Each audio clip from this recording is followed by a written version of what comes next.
Hello,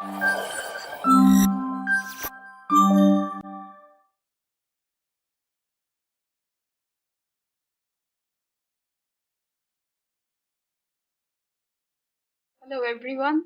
This is episode 4 of your favorite Take Care podcast. You are here with Morton and Sangha, and we have two really clever and intelligent guests with us today. We do. Welcome, Sue. Welcome, Jane. It's a privilege to have the both of you on here. If we start with you, Sue, I'd like to know who the idea person is really behind Thoughts Become Things. Tell us some more about yourself. Okay, so I'm Sue Jones of Thoughts Become Things, and I primarily help home care businesses attract private clients and attract great employees to their business. And technology is certainly a part of that, and I am a big advocate in technology to provide solutions not only for the care businesses, but really to how to enhance the lives of the people they support as well. Brilliant. You've definitely been on that pitch course, selling your stuff really well there. Jane, over to you. Can you tell us a bit more about who you are and what work you're doing now? So I'm Jane Townson, Chief Executive of the Home Care Association. We represent and support organisations that are involved in enabling people to live well at home and flourish in their communities. We have two main strands to our work: providing practical support and tools to help home care providers, and secondly, to represent their interests with external stakeholders, so local government, central government, regulators, the media, the public, working closely with our other partners in the sector, so the Care Home Gang, Care England and National Care Forum, National Care Association, the mental health provider representatives and disabilities groups and Shared Lives Plus. So everybody really, local care associations, everybody that's involved really in one way or another with provision of services. And our members altogether, they've sort of got 5 themes that are of strategic importance to them. You won't be surprised to hear that workforce is right up there, closely linked to financial sustainability, and that's both in the state-funded and the private pay market. Quality, innovation and best practice, so that's where a lot of our thinking around digital comes in. Regulation in all of its forms, so employment, care regulations and so on, and then public awareness and public understanding. So we tend to organise our work around those 5 themes. And as you just pinpointed, you're currently, I imagine, using a lot of your time in that first bracket that's called workforce. What's the current state of affairs?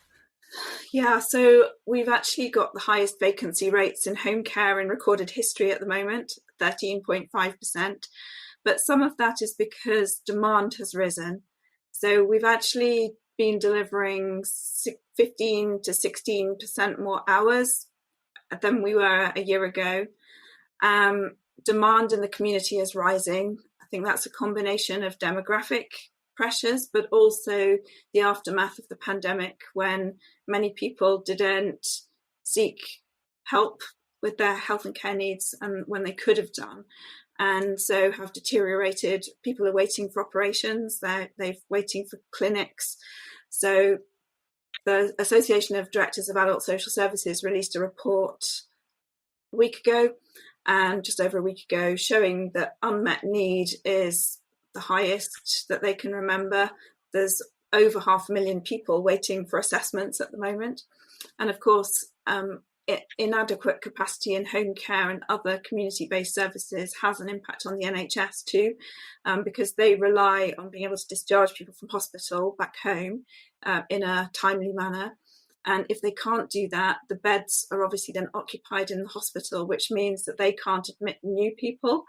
And that has a knock-on effect on ambulance wait times, for example, because the ambulances can't unload people at the hospital. They're waiting, and then that means that they're not available to go and deal with emergencies. So it is quite a difficult situation at the moment. And then, the other part of a lot of our time at the moment is being spent on the fair cost of care and the funding side of things, which we can come back to. But the funding and the workforce are very closely linked, and you can't really look at one without the other. And in both these, how are you seeing technology playing a different role than what it played before COVID? So I think technology in general, I tend to think of it in three categories. So there are technology solutions to support citizens, technology solutions to support care workers and informal carers, and technology solutions to support care providers. And some of them are the same and some of them are different.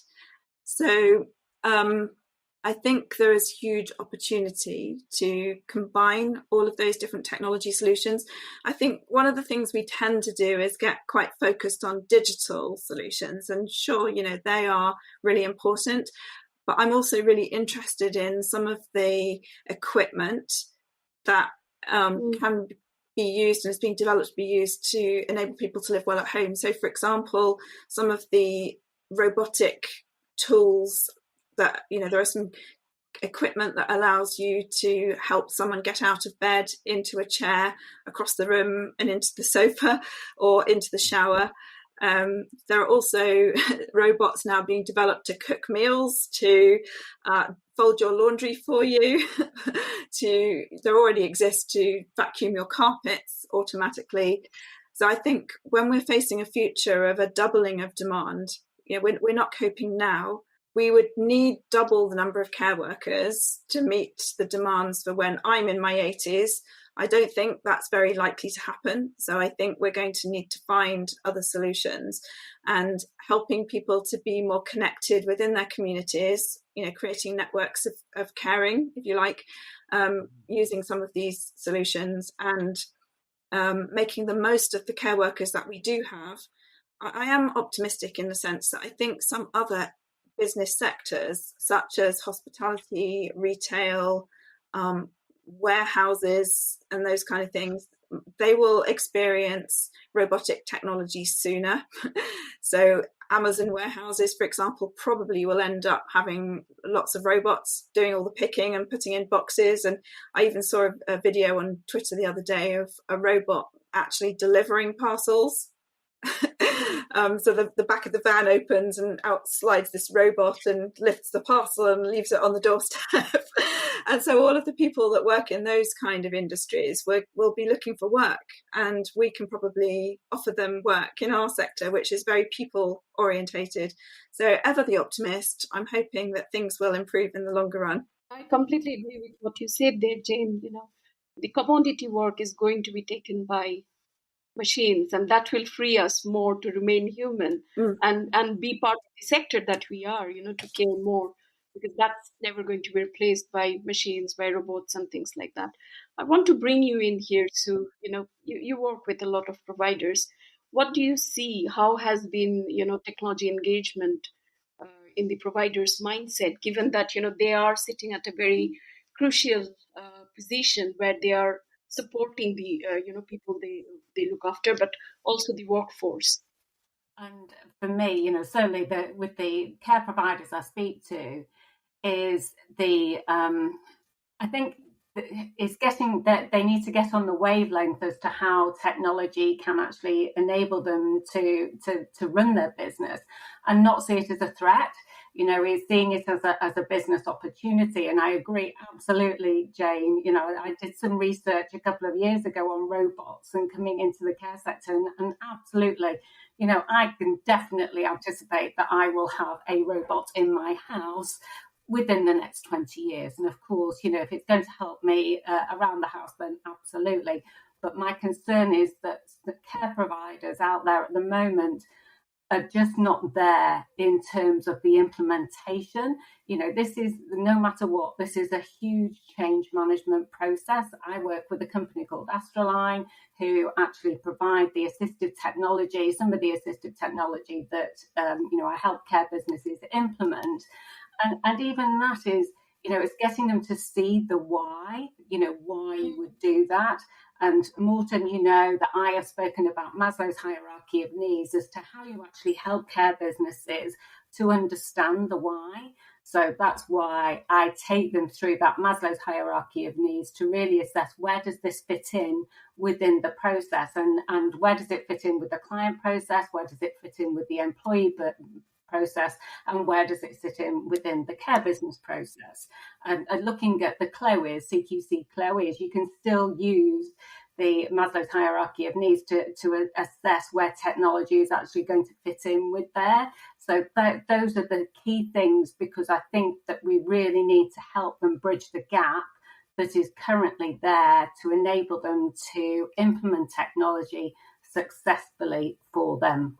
Do you know what I liked when you mentioned what you were working with? The first thing that Jane did was to make a note of it. You're always hungry for new knowledge, Jane. That's beautiful.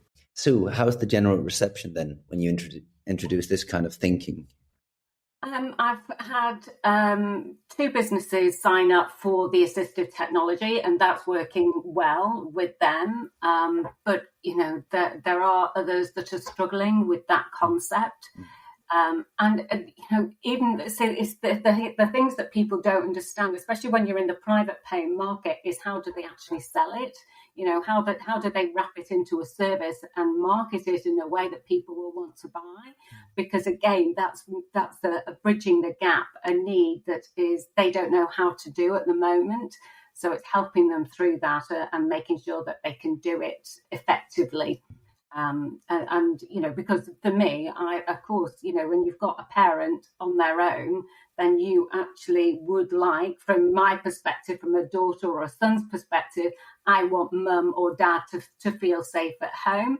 But from the mum or dad's perspective, they don't sometimes see it like that. They see it as being, they don't want somebody interfering with their day-to-day or their perceived thought process that somebody's actually monitoring them, and that's not really as it is. So there's barriers there that we need to get over, be aware of, so we can get over them. Which brings me to the point of education in the sector. And how do we educate the sector about technology, about going digital? But the perception that I often get is you are trying to bring in technology for the sake of technology. We are bringing digital. We want the sector to go digital, and it's often a debate that I have to participate in, saying that digital is nothing but culture change. So, are you seeing more readiness with regards to the culture change, Jane, with the providers that are your members, or and all other forums that So I think you participate in? I think it's important to understand that there are differences between the private pay part of the market and the state-funded part of the market for a start. And at least in principle, in the private pay part of the market, you have more freedom to decide how you're going to run your services. And the issue there is more what Sue said, that providers are struggling to understand how to create a return on investment as they see it. And I think the answer there really is to encourage everyone to see that you can use technology in what we might describe as pre-care stage. So before people have even got to the point that they need personal care or anything, it's at that stage where you're just a little bit worried about your loved one. Are they able to walk off to the shops themselves without getting lost, or are they seeing their friends, but you may not live close enough to pop in every day? And then of course, if you can encourage people to adopt the technology, what you're selling is peace of mind, not technology. So I think it's a mistake to focus on the gadgets. What we need to focus on are the feelings. And then if they do get to the stage when they need support, you're the obvious provider, to help, because you've been on their journey all the way. So to begin with, you may not actually need to deliver much traditional care, but you're supporting them to genuinely remain independent. And then if that changes, you can step in. Now, and I think the other thing which is quite interesting is that some of our members have been experimenting with different business models, how to charge for that. And I think the ones that are having the most success have decided in the end not to have differential rates and charge differential amounts for separate services, but to incorporate it into the complete offer, and have it as the headline rate, so that it's all part of the service. You know, in the state-funded part of the market, there are some different issues. And this will slightly depend on where you are in the country, but in general, the way that home care is commissioned and purchased is by the minute or by the hour. So the focus is on process, not on results or not on outcomes. And quite a lot of these technology solutions are really have the most potential to focus on improving outcomes. So you've got an immediate problem with that the reward system isn't geared up in the right way. And then you've also got on top of that just the sheer, the fee rates are just so low.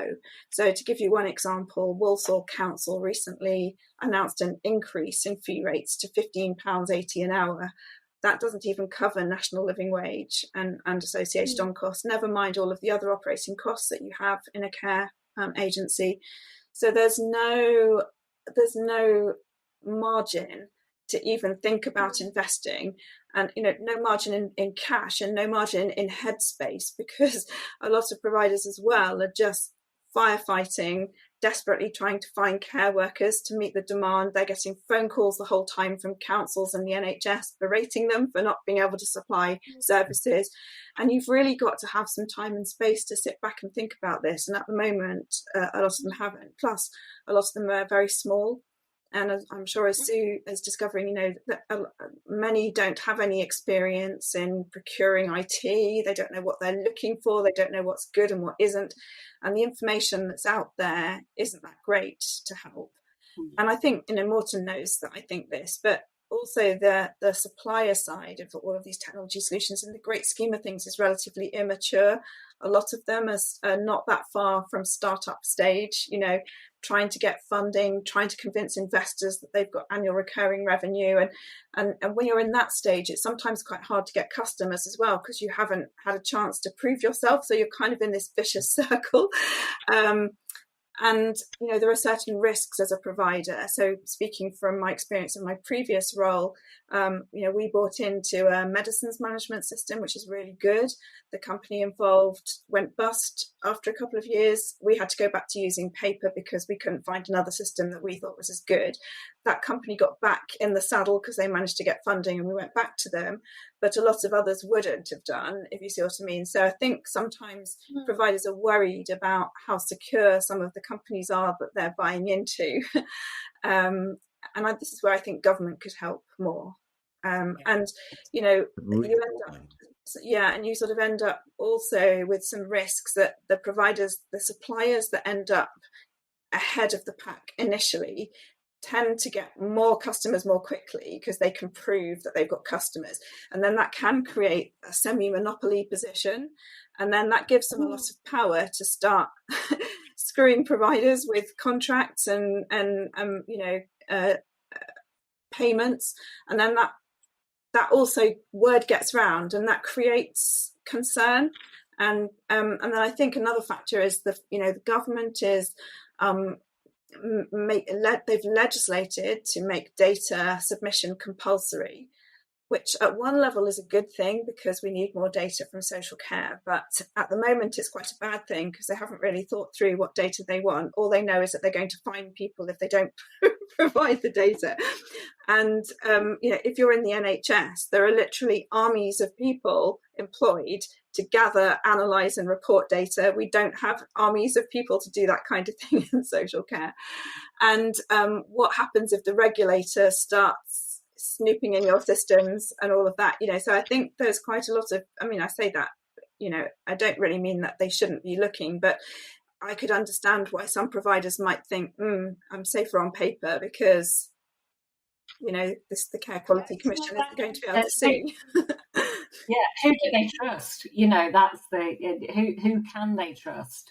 And that's, I know we've discussed it, is almost to have a due diligence questionnaire. What are the fundamentals that care businesses should be able to say, look, I need to have these as a prerequisite in order to make the best choice for my business? That's what I think there should be.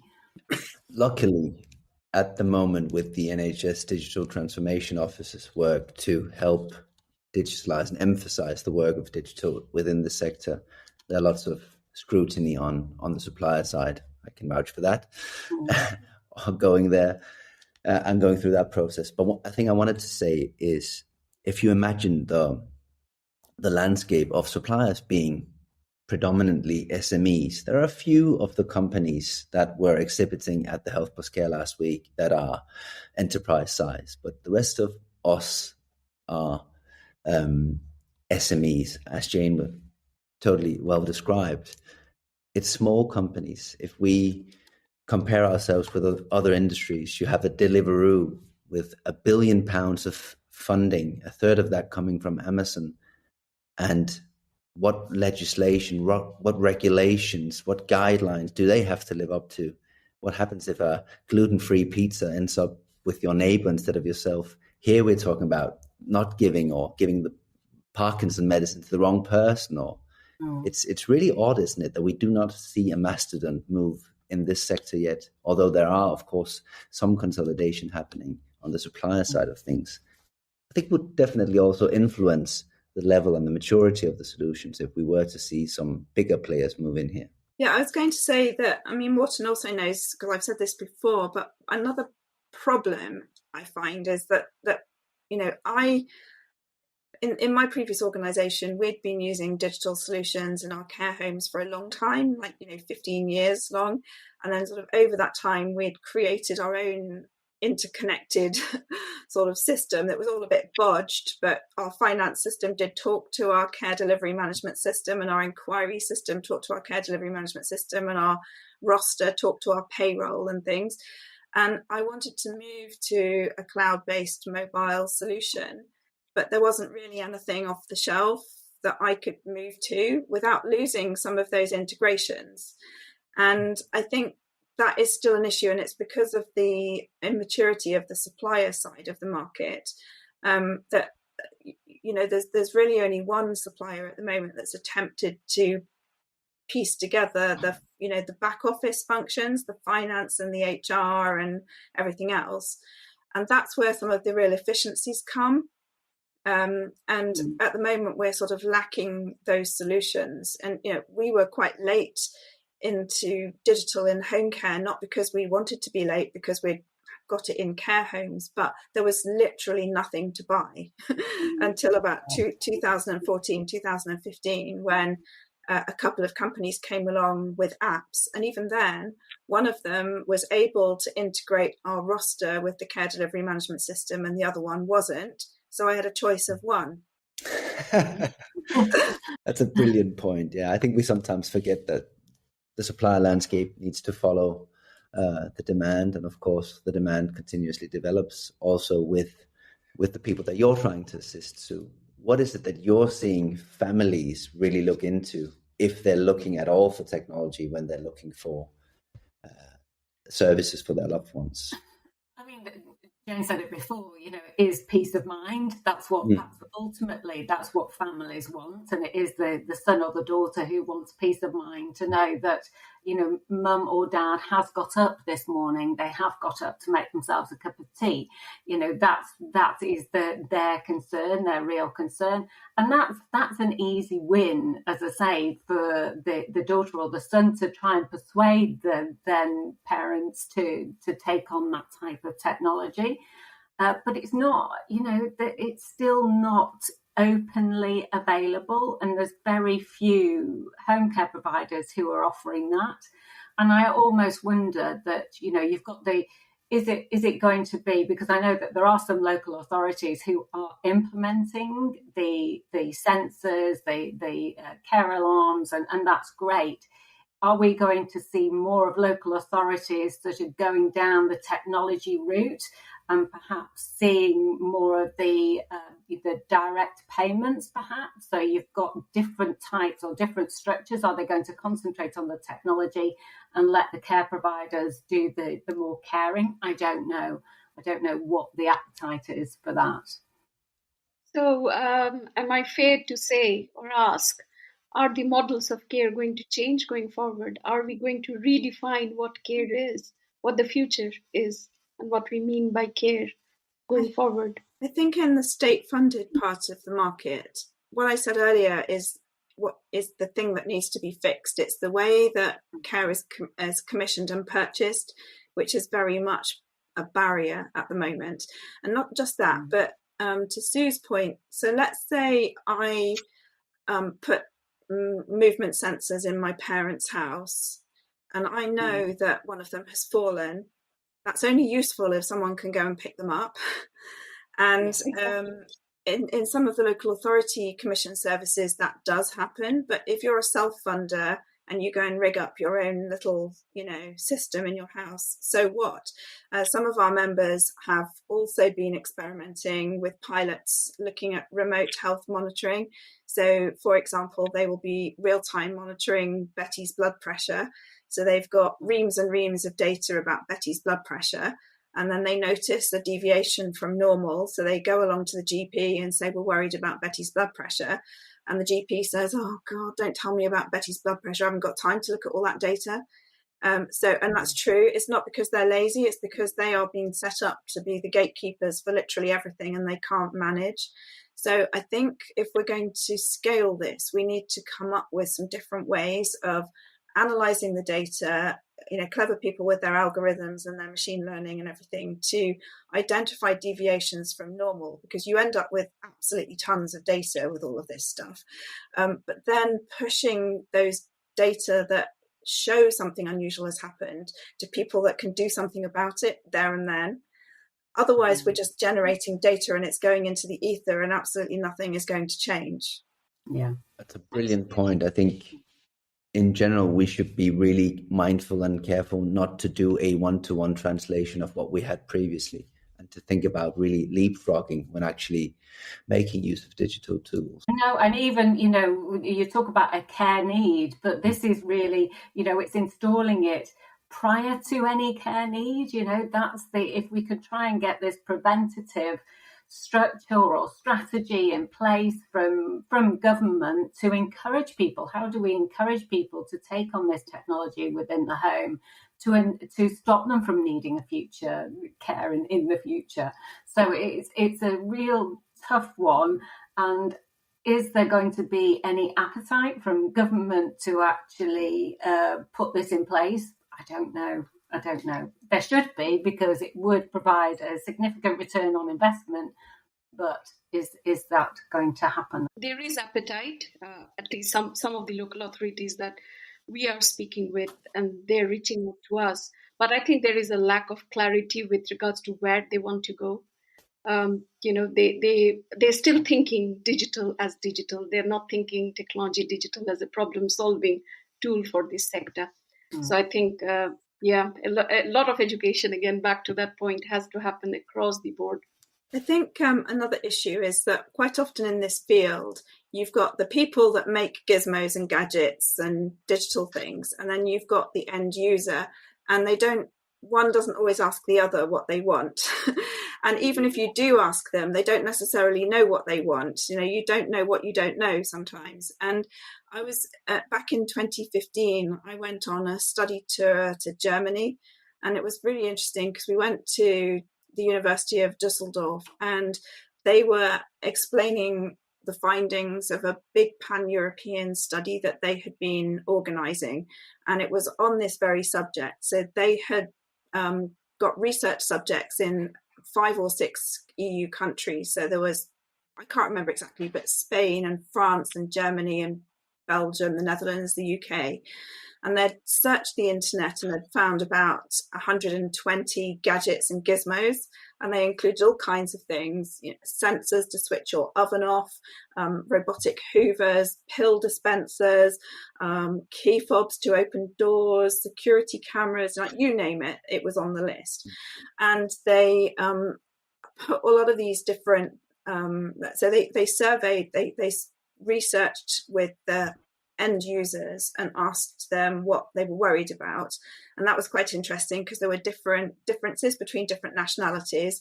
So people in Britain seemed most worried about personal security. The French were really interested in all of the remote health monitoring and all of their sort of health apps. And the Germans didn't want any CCTV cameras anywhere, but they were very interested in motion sensors and everything. Anyway, they gave all of these different gadgets to different people, and a couple of things really stood out for me. Number one, shouldn't really be surprising, but I suppose somehow it did seem surprising at the time. But actually, what people found really useful was very individual. And that shouldn't be a surprise to any of us in social care, because we're sort of trained to tailor, to personalize. But for example, there was a young woman, she was only in her 30s and she was in a wheelchair, but the thing that made the most difference to her was this key fob thing that enabled her front door to open automatically. Like you can press a button and open your garage door, she could press a button and it opened her front door, which meant that she didn't have to kind of struggle being lower down in a wheelchair to get to a high keyhole thing. Another lady really, really loved the robotic Hoover, but only because it gave her more time to watch YouTube videos of musical singing, and she used to sit there singing. And then the lady that was really worried about security, so she was given a tablet that enabled her to see videos of her security camera on her door, and it also enabled her to control the environment in her house, the heating and the lighting and everything. But she discovered through having a tablet Facebook, and she was then able to connect with people that she'd lost contact with years ago. And it turned out that it was that social connection thing that was what really excited them and made them feel better.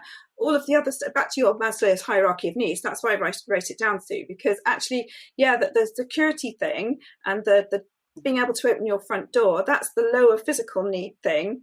But once that problem is solved, then you're on to the wanting the connection and the self-actualization, and so I suppose the point I'm making is that they started off thinking that they wanted one thing, but actually they found the real value was in something else, which was moving up that Maslow's hierarchy of needs. So I think it's very difficult sometimes to do the research to ask people what they want, because they don't necessarily know what they want until they experiment and find it. Yeah.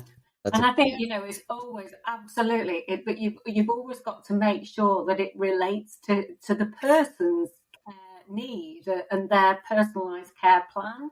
Mm-hmm. What is actually important to them.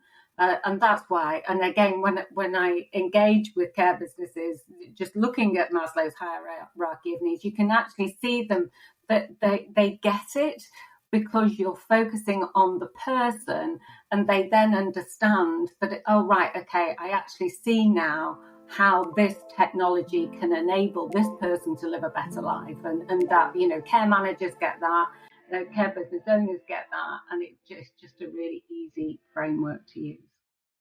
I think that's a really, really good place to end this. Self-actualization, personalization, all the good words that technology can really be a carrier for, a vehicle for. Thank you both for joining us today. It was a huge pleasure. And of course, the people listening in will be a lot wiser when this is over. Take care. See you soon. Thank you. Bye.